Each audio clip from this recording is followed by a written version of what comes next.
Hey guys, welcome to another Raspberry Pi video. I figured that we would have the face cam going here and try to do that. I got a new tripod where I can actually mount it to my monitor without it being too crazy, so without trying to fall off and stuff. So I've done this in the past. It's been weird.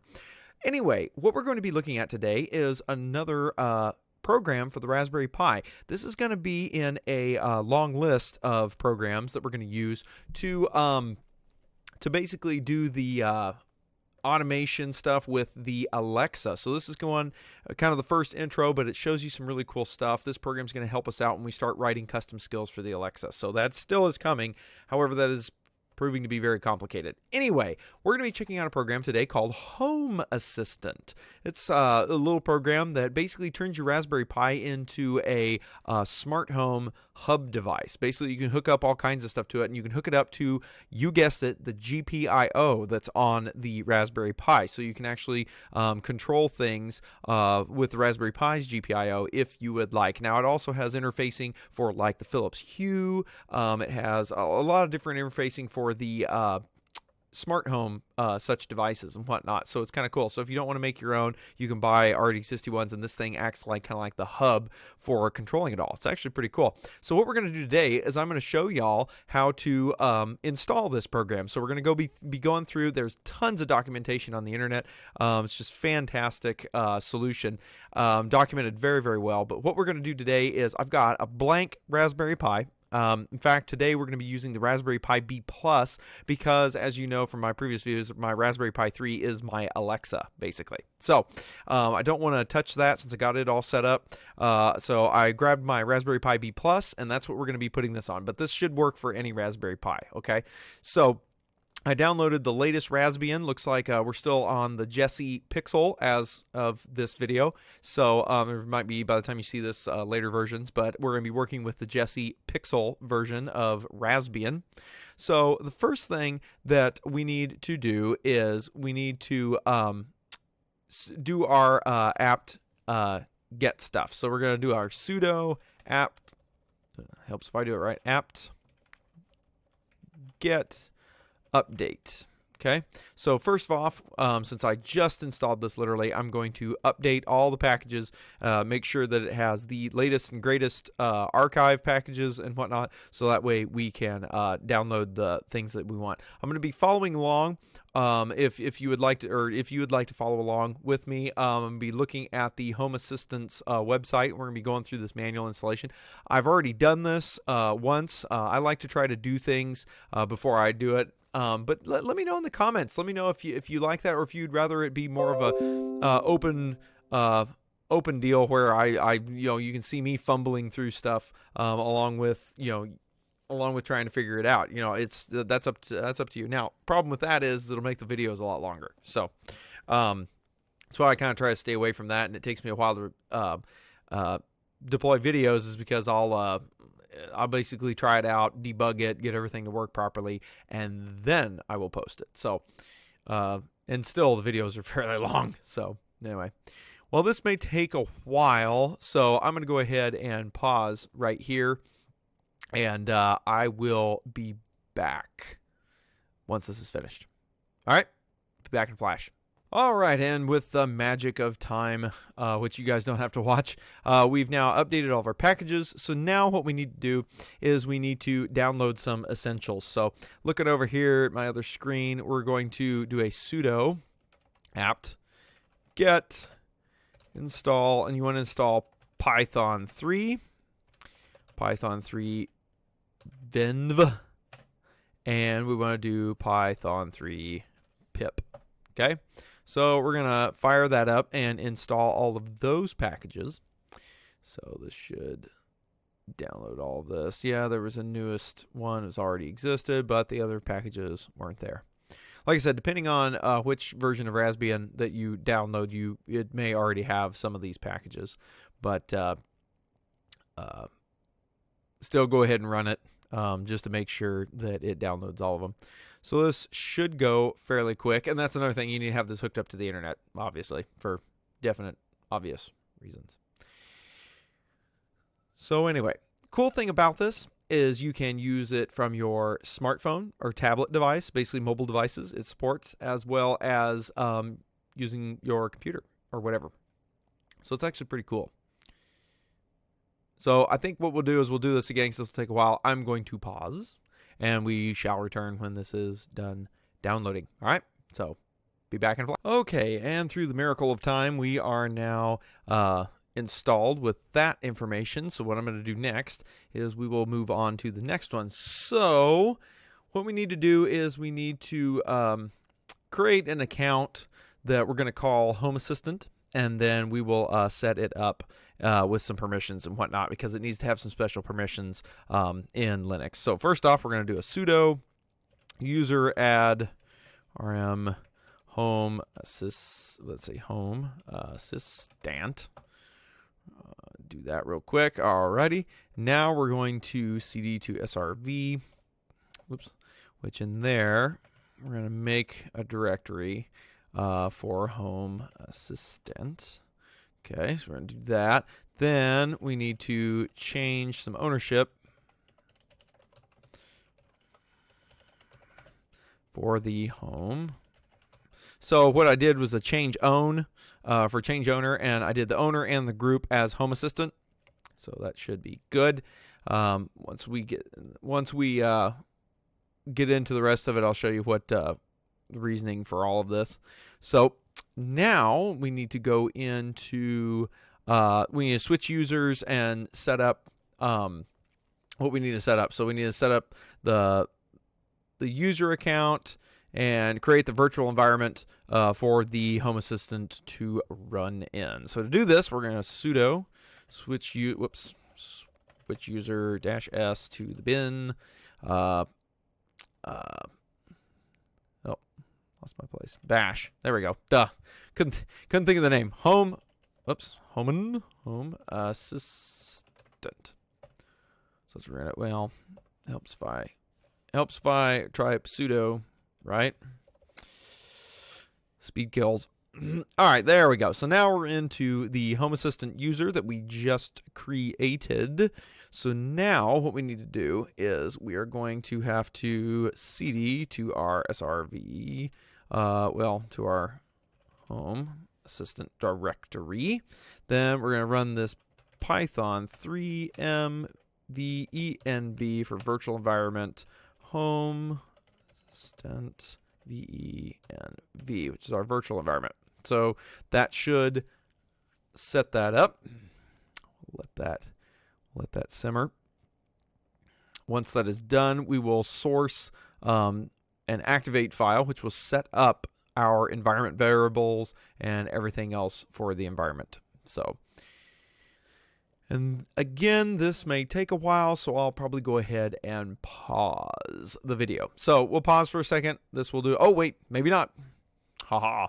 I installed actually a new SD card in this thing that's one of those UC3s or whatever it is that are basically the super fast ones, the 30 megabits ones. So it's actually a lot faster than when I did it the first time. I did it the first time as one of those crappy ones you get from like a local drugstore. So we're going to source the SRV Home Assistant venv, virtual environment activate, and then we're going to source that. Except I probably type it wrong.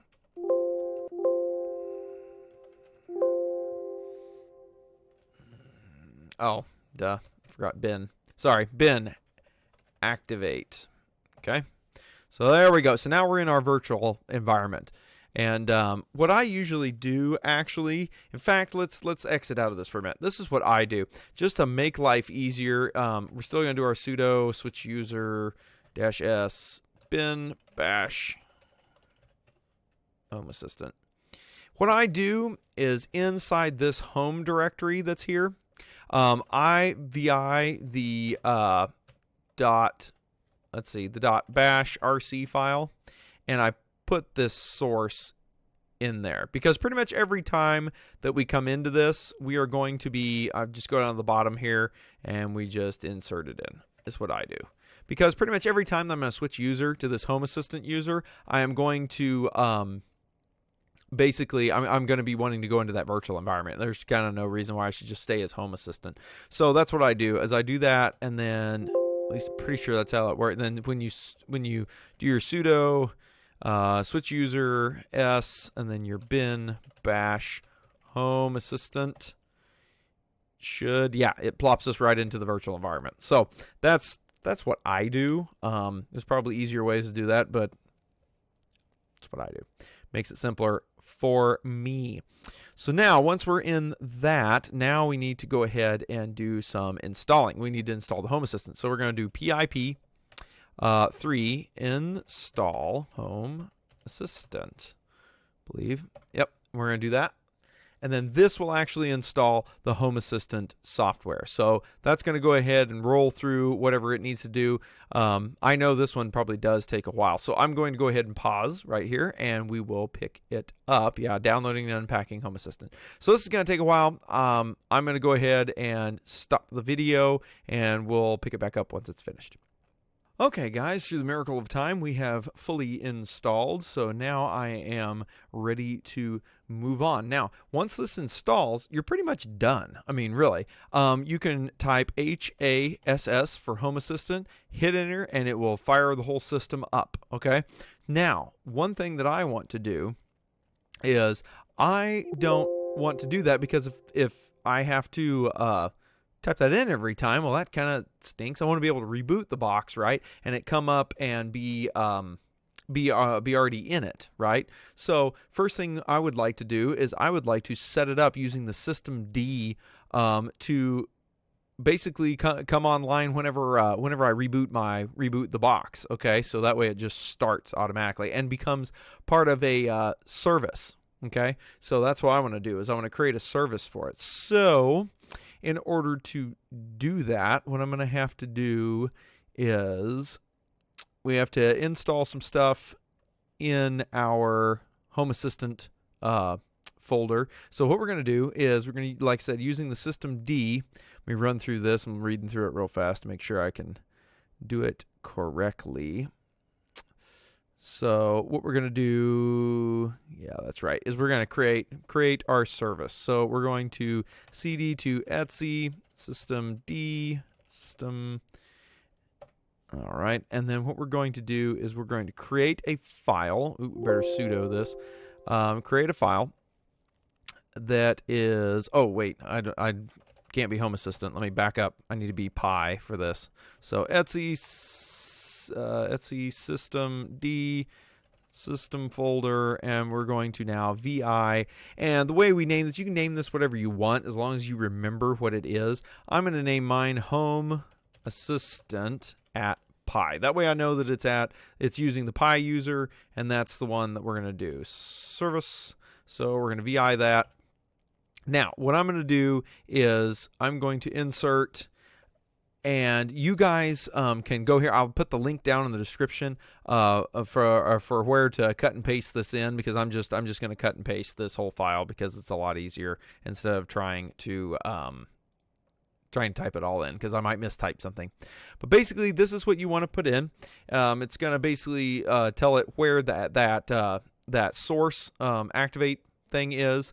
It's also going to then do an execute start or whatever and actually fire up the Home Assistant, the HASS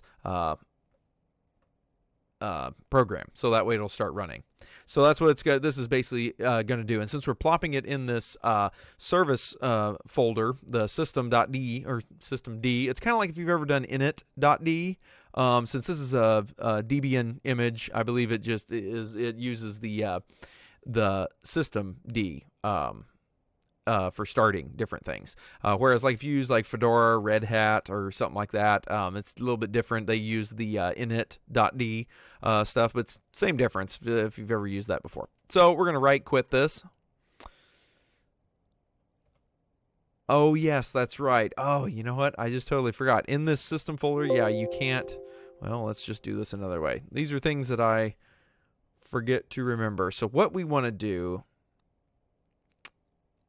is I am going to let's see, I'm going to echo all that information.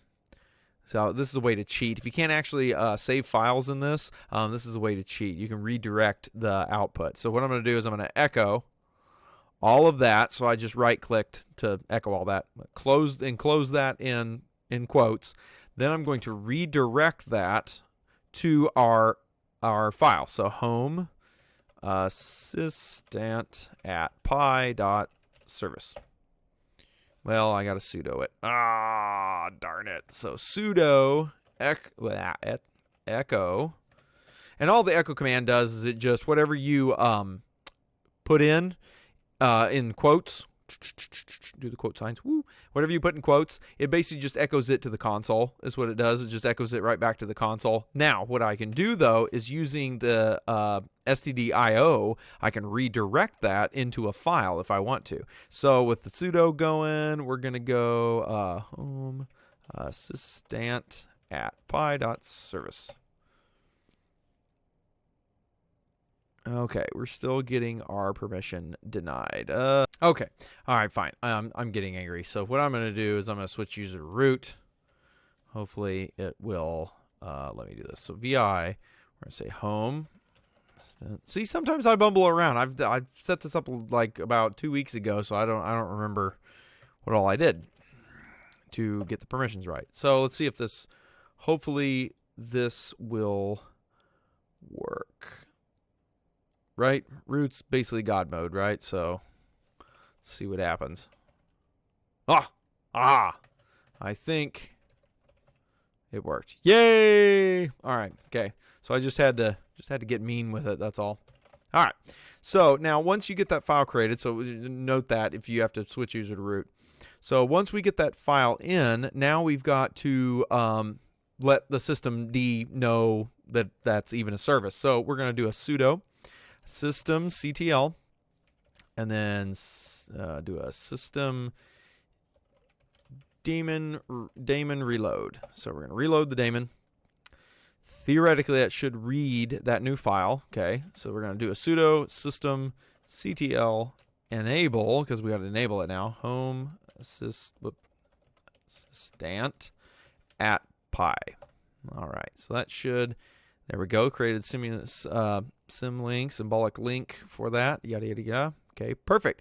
So now we should be able to fire up that service using the system CTL. So we're going to do a sudo systemctl start home assistant at pi.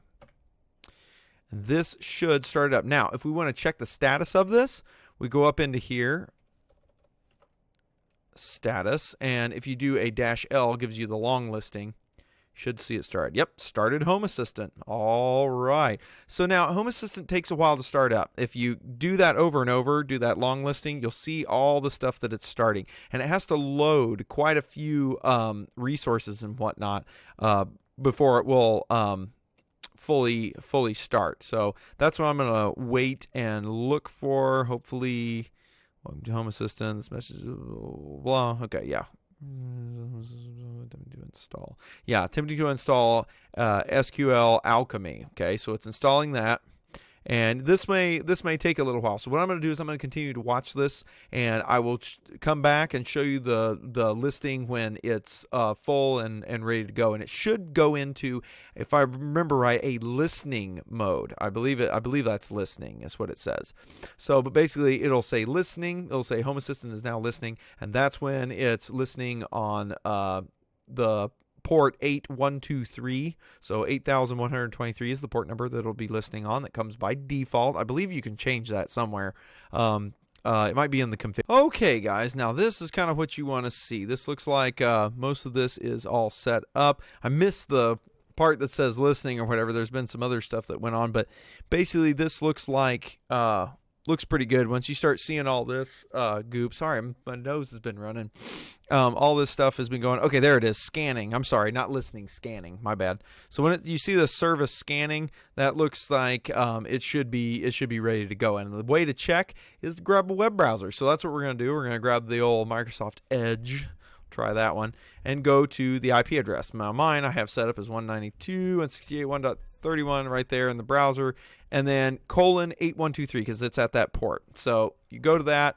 You should, if all goes well, you should get this Home Assistant page. All right. So this is basically the welcome card. You can disable this configuration in your YAML or however you want to pronounce that. .yaml, and so you can do that. Okay. So what we're going to do is that's exactly what we'll do, but first we need to configure one other thing, and that is going to be the GPIO. We have to give it permission to be able to control the GPIO. So simple enough. It's a single command. We're just going to do a sudo.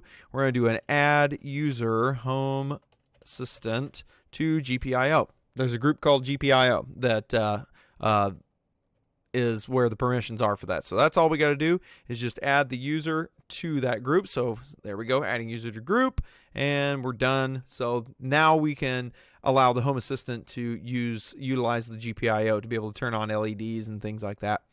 So now that we've got that, now we need to set up our YAML or whatever that is, configuration file. So in order to do that, I'm going to go down here. I'm pulling it up real quick just to make sure I do not miss anything. So where this is going to be your YAML or YAML, let's see if I remember right. You're going to go to the home. You're going to go to home directory, then Home Assistant directory, and inside there is going to be a dot. Oh crud, LL. Hold on, pause 1 second. Let me go change my deal. I like having the LL command that basically does an ls-l. I don't know if you guys like that or not, but that's basically right here. Alias LL is the ls-l. So I'm going to do that. Source my bash RC. Now I should be able to do LL. All right. Sorry, I had to do that real quick. If you didn't see what that was, just look up setting up your bash RC file. So we need to go to Home Assistant, and then if we do an LL-A, you can see there is a Home Assistant directory, a .home assistant directory, and that's where we need to go. So inside there is this configuration I'm saying YAML because I can. Anyway, so YAML configuration file. So what we need to do is VI that configuration file, and inside here is all the information that we need to add whatever we want to for the control of it. If you want to be able to set up your own secured, basically HTTPS server, you can do that here. You can do that in this section here that is to do with HTTP. You can set your API password. This is a password on the actual API of the Home Assistant, and you can set up, there's a couple of things you have to add, but you can add the SSL certificates and whatnot to be able to do signed certificates. And you can self-sign them or however you want to do that, but that's all in that section. So anything to do with the HTTP server. Here's where the base URL, see, you can change it. Like if you have a DYN DNS, dynamic DNS server like Duck DNS or something like that, you can put the base URL here and change that up if you want to. So, and you can change the port number. I believe here you can change the port number. So anyway, so that's all that really cool stuff. So what we're going to do, though, is we're going to add a couple more things to this. First off, we're going to be adding the GPIO section to this. So in order to do that, we're going to jump in here. Oh, I forgot. We got to sudo this. I didn't sudo it when I did it.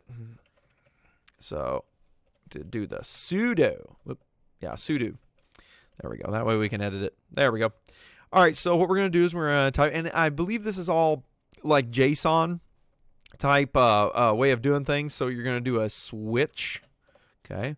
Down in here, we're going to do a platform, our Raspberry Pi GPIO, and then think I heard one of my kids running around. If you can see one of my kids running around the back, well, it happens. They're all flying around at the same time. So anyway, sorry for the distraction. All right, so we're going to come down here under platform, and we are going to do ports. Okay. And under ports, we're going to give, let's do port 11, and we'll give it a name. We'll call it, I don't know, we'll say test, test LED 1, and we'll put in, and this is where you put all your ports. So you can do port 12, say test LED 2. Sure. Good enough. So now, once you do this, you need to make sure that it's going to load properly, because if it doesn't load properly, it will not start. So if you go through the whole deal to restarting the entire service and it not load properly, you're going to be waiting for a while for the whole thing to start, and then it's just going to basically blow up and fail.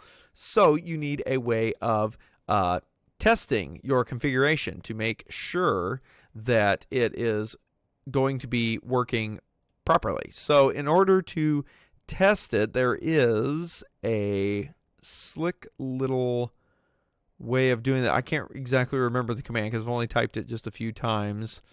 I'm going to try to grab this for you. Hopefully I can do that. Let me grab the... of course, it helps if I can type.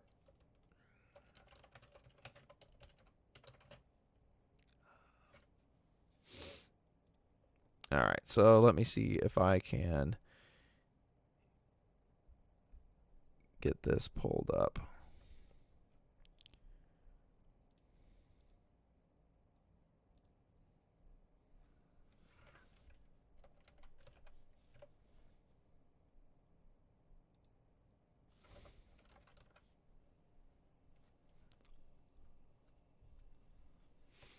Okay, here we go. So I found it. So, okay, to do this, what you're going to do is you're going to do a HASS for Home Assistant, but you're going to give it the script switch, okay? And you're going to do a check config, okay? Oh, yeah, you have to do that under the Home Assistant deal. So we're going to do our sudo switch user with the S. We're going to do our bin bash Home Assistant, so we can switch to that virtual environment, okay? And then we're going to do the sudo, and we're going to do our HAS. Well, we don't even have to do sudo. Script check config. Okay. And what this will do is this will go through our newly edited config file, our YAML file, so I like to call it. I like that name. And it's going to tell us what it's going to do. So attempting to install color log, yada, yada, yada. So it will basically take anything that you put in there and it will run a check on it to make sure that, syntax is correct and things like that. Okay, so we had an error. So it said that line 54, column 14. So let's see what I did. Oh, whoops. I'm so used to VI improved. I need to install that. We better sudo that just to make sure that we don't have any problems. So 54.14. No, I guess I don't. I guess I got to get out of it. Okay, so set numbers. Let's see where 54 is. And then 14, 1, 2, 3, 4, 5. Release column 14. So it doesn't like this ports command, so I might have just typed that incorrectly.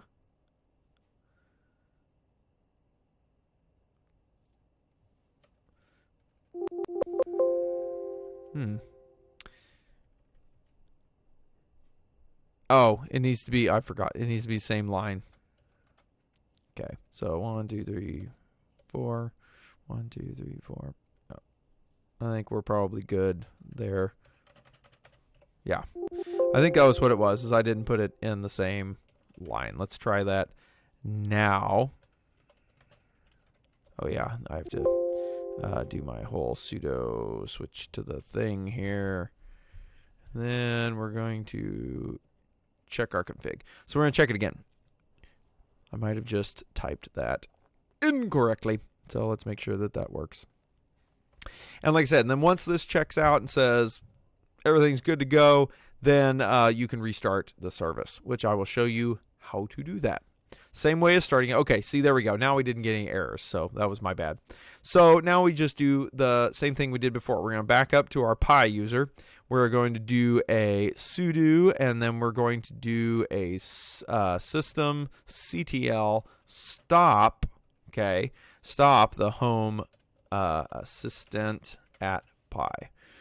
This should shut it all down, which it usually will take a little bit. You can do the status one. It does take it a little bit to shut down. See, stopped home assistant. Okay, so that's good. I believe that that's all that it takes. Okay, so it should be stopped. So basically, if we go back to our deal and we refresh this page, it should basically stall out. Yep, we can't get to the page. Okay, makes perfect sense. So now we're going to go ahead and restart it by saying start home assistant. Okay, and then we'll check the status of it. So started home assistant, and then it should start loading all the modules, okay, all those configuration modules that it has on board. And so you'll take and keep an eye on this, just similar as we do this. It takes a little bit to restart, especially if you add new functionality. So like we added the GPIO section of it, so it will have to load that. So if you can see it loaded, loaded Raspberry Pi GPIO, okay, see that? So it has to load any new modules you add to it. It will have to load them, okay? And so attempting to install the Raspberry Pi, and then it has to install them. So if it's the first time you have ever added a new module, it will have to take its time restarting. Otherwise, if all you're doing is just rebooting it because, I don't know, maybe you needed to add more GPIO ports to it or something, you're controlling more stuff, it usually restarts fairly fast. It's only when it's the first time you've ever installed a new module. Like we'll see that when we install the Alexa module. We won't do that in this video, but that's basically what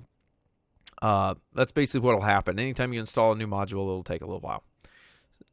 So this looks like this may take a little bit. So what I'm going to do is I'm going to pause again, and I'll keep an eye on this. And once it finishes, then we'll come back. So that way you guys don't have to watch all the boring stuff. So see you in a little bit. Okay, guys. So I've got the scanning again. So if I do it again, let me do some. So it looks like we should be back rolling again. So I'm going to bring back our web browser and give it a refresh. Oh, no. Let's just go to the main URL. And here we go. All right, and see, there's our test LEDs. I forgot to take this out of the configuration. So disable introduction component. Okay, so what we can do to take this introduction thing out if we just want to see that is go back into our file. And oops, I gotta put VI improved on this. Should be there. It is, introduction. So all you do is just comment that out. That's all we have to do, and then we can do the go to our switch user real fast, and then we can do our. I have children running behind me. Yeah. Anyway, so. As long as I stay over there. It's a madhouse in this place, I'm telling you. Anyway, so what we're going to do is... I totally lost my train of thought there for a second. Oh, yeah, we're going to test the code. So we want to do our HASS and then script. And then we want to run the check config. All right. So this will then test that again, make sure that I didn't, for... commenting that out didn't cause a problem, which it shouldn't have. And then you have to restart it again. And then once you restart it again, it will come back. So we'll be back when that's all finished.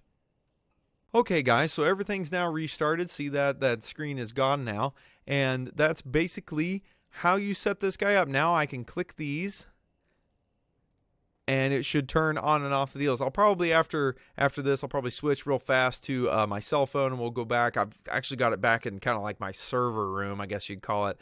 back in the back, and I'll show you this working, that it actually does turn on. I've got an LED hooked up to it to where you can see that it really does turn the LEDs on and off when you do this. But it's another great web-based way of controlling things, is this Home Assistant, and it does way more than just turning LEDs on and off. I mean, it does a lot of stuff. You can check out other videos out there. It's a fantastic system. So we'll be doing more with it. My main focus is to utilize this to then utilize the Alexa, to where you can tell Alexa to turn things on and off, and using another Raspberry Pi running this software, you can then control it and control things in real life through Alexa and write your own skills to do that. Okay, so we're going to take this a piece at a time. Hope you guys enjoyed this. I hope this didn't go way too long. I tried to do it as fast as I could. But anyway, guys, thank you for paying attention and checking this out. Like, subscribe, share, and all that jazz.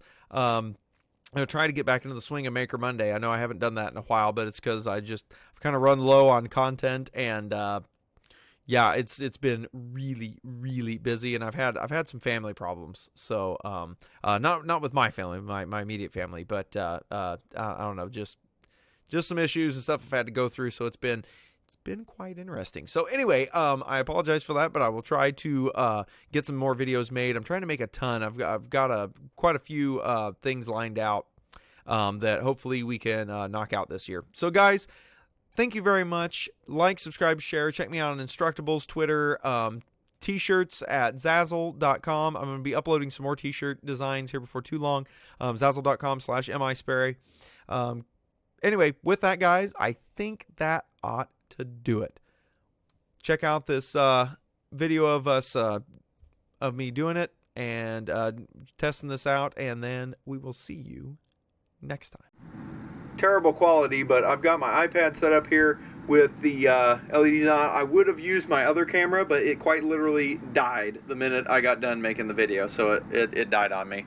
But I've got an LED hooked up to the Raspberry Pi that's hosting our server here. So what we're going to do is we're going to basically turn that on with our software. So what I'm going to do is I'm just going to kind of set that up there so we can see it. And then the idea is I'm going to walk up here and I'm going to push the button, and there it is. So that one's activated, and if I push the button again, it turns it off. So there we go. On, off, on, off. Oh, crud. I don't want to configure it. On and off. So there you go, guys. There's a quick little demo of it. Actually does work. So that's hooked up to GPIO 11 is what that LED is hooked up to, and that is the exact one that we're turning on and off with our test LED 1. All right, guys. Thanks for watching.